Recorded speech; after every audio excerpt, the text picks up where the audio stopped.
I specifically just highlighted that because that's literally me right now. I was like, oh, page 2 and I'm already relating to the main character. Yes, yes, yes. Next quote. This was the beauty of sleep. Reality detached itself and appeared in my mind as casually as a movie or a dream. It was easy to ignore things that didn't concern me.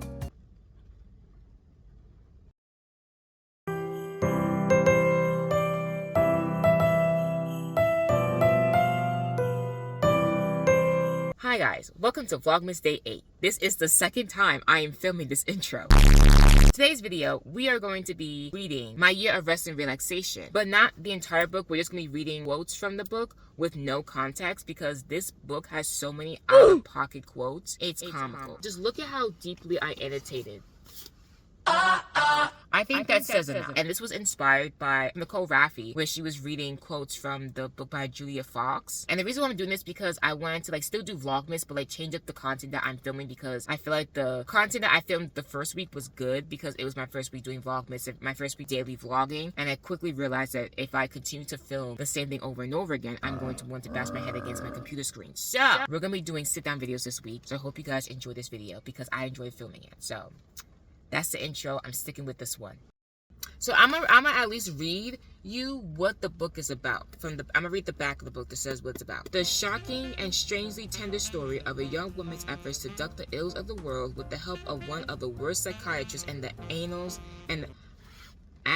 of literature. Our narrator should be happy, shouldn't she? She's young, thin, pretty, a recent Columbia graduate, works an easy job at a hip art gallery, lives in an apartment on the Upper East Side of Manhattan, paid for, like the rest of her needs, by her inheritance. But there is a hole in her heart, and it isn't just the loss of her parents, or the way her Wall Street boyfriend treats her, or her sadomasochistic relationship with her best friend, Reva. It's the year 2000 and the city aglitter with wealth and possibility. What could be so terribly wrong? Okay, so let me read the first quote that I underlined. Unemployment was rolling, and as long as I made the weekly call in the automated service and pressed 1 for yes when the robot asked if I'd make a sincere effort to find a job. I specifically just highlighted that because that's literally me right now. I was like, oh, page 2 and I'm already relating to the main character. Yes, yes, yes. Next quote. This was the beauty of sleep. Reality detached itself and appeared in my mind as casually as a movie or a dream. It was easy to ignore things that didn't concern me. She's basically starting this experiment where she wants to sleep for a year. That's her rest and relaxation. She's like, I'm the happiest when I'm asleep because when I'm asleep, I don't have to pay attention to anything. She's also talking about the news because she's like, oh, she can watch something on the news about dying children. She's like, oh, that's sad. But if it's not about her, then she's like, it's sad, but then I could click to the next channel, which is probably just literally the way how society is today, especially with what's happening in Gaza. So let's move on. When I first moved to the neighborhood, they'd been flirty, even annoyingly so. But once I begun shuffling in with eye boogers and scum at the How? That's not what that says. Let me read it again. When I first moved to the neighborhood, they'd been flirty, even annoyingly so. But once I begun shuffling in with eye boogers and scum at the corners of my mouth at odd hours, they quit trying to win my affection. The first 3 that I just read were ones that I found interesting, and I color-coded my annotations because I was an English major. Tell me you're an English major without telling me you're an English major. First of all, I deeply annotated this book. 1. 2, my annotations are color-coded for different moods in case I want to talk about the analysis of each quote. So I also have a key for how I annotate. I put on a post-it the color and what the color represents. Purple is for relatable / interesting quotes I find. Light blues are damn and what the hell quotes. Dark blues, green and gray are sad quotes. Oranges and pink are health related because she's mentally ill. Health related quotes. Light greens are funny / dark humor joke quotes, and dark gray is the mom being judgmental because good heavens, her mother is horrible. This one I found interesting because she's basically when I first went to the store, the workers kept trying to flirt with me. Once they kept seeing how I would just come to the store rolling out of bed, they stopped trying to flirt with me. Then the next one is, after a few months of sloppy, half asleep patronage, the Egyptians started calling me boss and readily accepted my 50 cents when I asked for a Lucy, which I did often. I could have gone to any number of places for coffee, coffee, but I liked the Bodega. It was closed and the coffee was consistently bad, and I didn't have to confront anyone ordering a brochet bun or no foam latte. I just thought this quote was funny because she's like, she likes this Bodega because it's consistently bad. She buys 2 cups of coffee every time she goes to this Bodega, and she keeps buying coffee here knowing that it's bad, but she likes the fact that it's bad. I think that's just funny because it's like, why would you do that? Why are the sides fogging up? Is this trying to say I have a hot breath? Like, what? A cross. Protect me from the people outside. You can't even see the cross I drew. I'm gonna draw another one. You can't even see it. Jesus. Anyway, I also found it interesting when she said, like, after like a few months of her coming to the going to the store looking like a slob, they're like, hey yo boss. So now they're seeing that like she's not someone that like they would want to be attracted to. They treat her like a equal, like a friend. You can only be friends with a woman if you don't find them attractive. Okay, now we're starting to get into the audacious quotes. Her mother was dying of cancer. That, among many other things, made me not want to see her. Who she's talking about is her best friend. Her best friend's mom was dying of cancer, and that was one of the many reasons why she didn't want to be around her. Is this explain why she's this like rude? Yes, but I'ma just let you be just as shocked as I am if this is your first time reading. Like if you've never read this book and you want to just, you know, watch my video because you want to like hear quotes from it. We're gonna go into like 2 other quotes of her just like bashing, no, 2 pages of her just bashing her best friend. I mean, they did say that it's like a sadomasoch. No, that's not misogynistic. Masochistic? That's a big word. Too big for me. Whoa! What is wrong with me today? Here's the next quote. I was both relieved and irritated when Reva showed up. Reva's her best friend. The way you feel is someone interrupted you in the middle of blank. Not that what I was doing was blank. In fact, it was the opposite of blank. My hibernation was self-preservation. I thought it was going to save my life. Like, hello? Then she goes, I loved Reva, but I didn't like her anymore. We've been friends since college, long enough that all we had left in common was our history together, a complex circuit of resentment, memory, jealousy, denial, and a few dresses I let Reva borrow, which she promised to dry clean and return, but never did.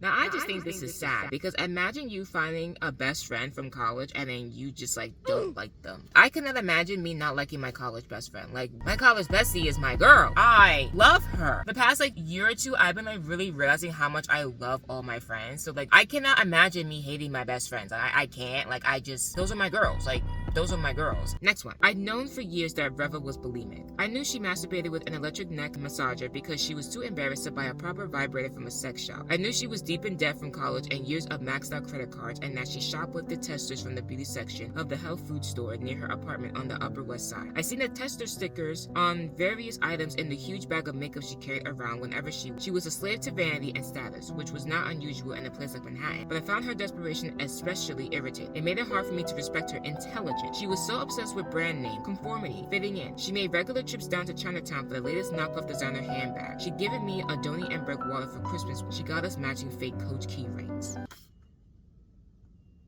Imagine your best friend, your bestie, your for lifer, your platonic soulmate roasting you like that. She's like, she is so obsessed with fitting in and being rich that it's embarrassing, and it makes me disrespect her and like deny that she's intelligent.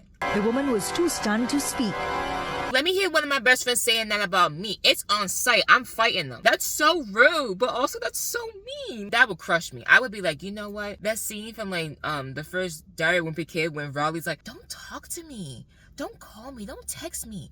We're done. I would be crying myself to sleep for a week straight because which one do I want to read next? Jealousy was one thing Reva didn't seem to feel the need to hide from me. Ever since we formed a friendship, if I told her that something good happened to me, she whined, no fair. I'd make my fingers like a cross and hold them out between us as though to protect myself. No, as though to protect me from her envy and wrath. I once asked her whether her jealousy had anything to do with her being Jewish, if she thought things came easier to me because I was a wasp. It's not because I'm Jewish, I remember her saying. It's because I'm fat. She really wasn't. She was very pretty, in fact. Why did she think that her being jealous was because she was Jewish? I don't know if that's supposed to be racist or not. I really don't. Because if it is, it would make sense. Because the main character is not a good person. I also don't know what a wasp is.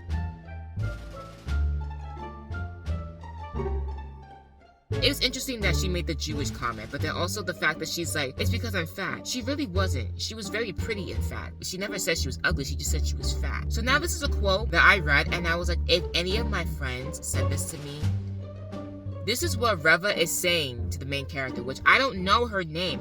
I don't know if we ever read the main character's name once, because I read this entire book and I was like, what was the main character's name? You're like Winona Ryder from Girl Interrupted all of a sudden. Now, if you watch Girl Interrupted, which I have recently, like, I think last year I watched that movie, if any of my friends had told me that I was acting like Winona Ryder from Girl Interrupted, I would have been scared. What's worse than being called Winona Ryder from Girl Interrupted is being called Angelina Jolie from Girl Interrupted. That, I would have genuinely had a crisis if any of my friends said it to me. Because I say that because there was a time I was in college with my friend and we were playing a game, basically kind of like charades. I drew a picture and it was like, oh, my life is blank. So I drew a picture of myself. I'm gonna cry. Why my friend said sad, lonely, and awkward. And I remember seeing their answers and I was like, this is what y'all think of me? You know what the answer was? A mess. The quote was, my life is a mess. And my friend said my life is sad, lonely, and awkward. Yo, I'm crying because that was like so funny. When when my friends realized what the answer was, they all looked at me and they were like, we're so sorry.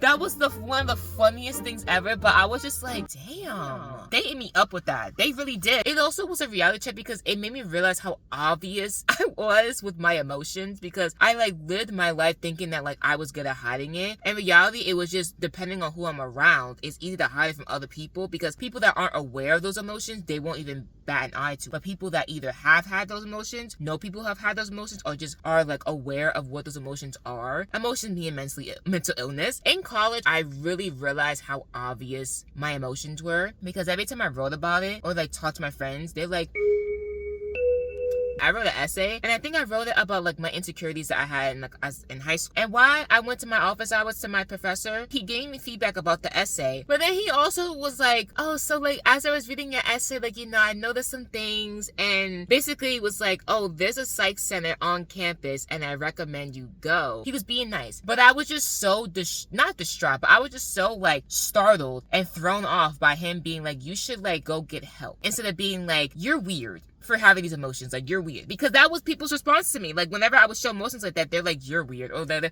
like, I don't know, oh. But then in college, people saw the emotion and they were like, we need a hug. When people were nice to me, I was like scared and like confused, and I was like, why are you being nice to me? What's that about? That says enough about stuff. Anyway,